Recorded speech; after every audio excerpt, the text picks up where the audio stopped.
Téléphone portable. Le téléphone portable est aujourd'hui un objet incontournable qui ne sert plus uniquement à parler avec nos interlocuteurs.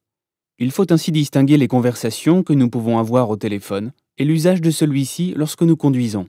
Messages, textos, applications. Dans tous les cas, l'utilisation du téléphone est dangereuse et constitue la cause de nombreux accidents. Les smartphones se sont imposés comme un objet indispensable. Un Français sur 8 en possède un.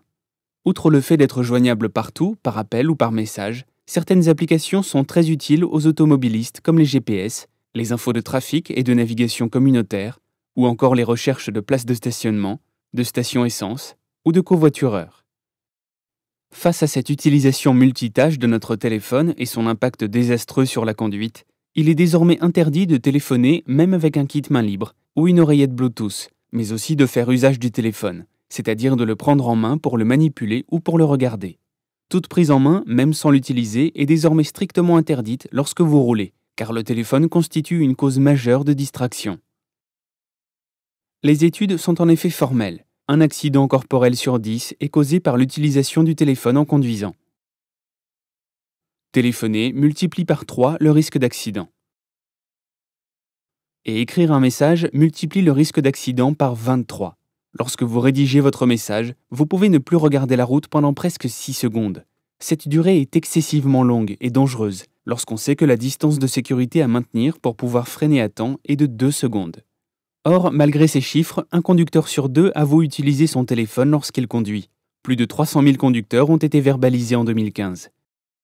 Et un tiers des conducteurs admet lire leurs messages et regarder leur téléphone dès qu'ils sonnent. Néanmoins, certains usages sont encore autorisés. En effet, téléphoner grâce aux dispositifs intégrés au véhicule demeure autorisé. Cependant, notez bien que cela diminue fortement votre attention et peut vous faire détourner votre attention de la route. Tous les usages du téléphone, même ceux encore autorisés, ont des effets négatifs et très dangereux sur la conduite. N'attendons pas que la loi change pour adopter certains comportements sécuritaires. Prenons juste l'habitude de ne plus téléphoner au volant. Finalement, la plupart des conducteurs essaient de rentabiliser leur temps de trajet en passant des appels, en prévenant des contacts ou en prévoyant leurs futures occupations. Ce sont ces habitudes qu'il s'agit de changer. Pourquoi ne pas considérer la conduite comme le moment privilégié du droit à la déconnexion ?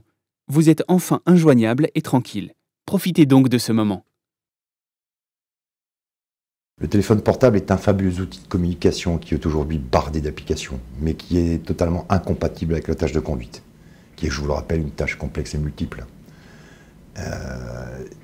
On le voit aussi sur la route, de plus en plus utilisé lorsqu'on au volant, et ça provoque, c'est quand même la 3e cause de mortalité aujourd'hui. Depuis quelques mois, c'était la 4e, devenue la 3e. Et c'est ce qui est arrivé à un petit garçon de 4 ans, qui était assis à l'arrière du véhicule, conduit par sa maman, assis dans un siège adapté à sa morphologie.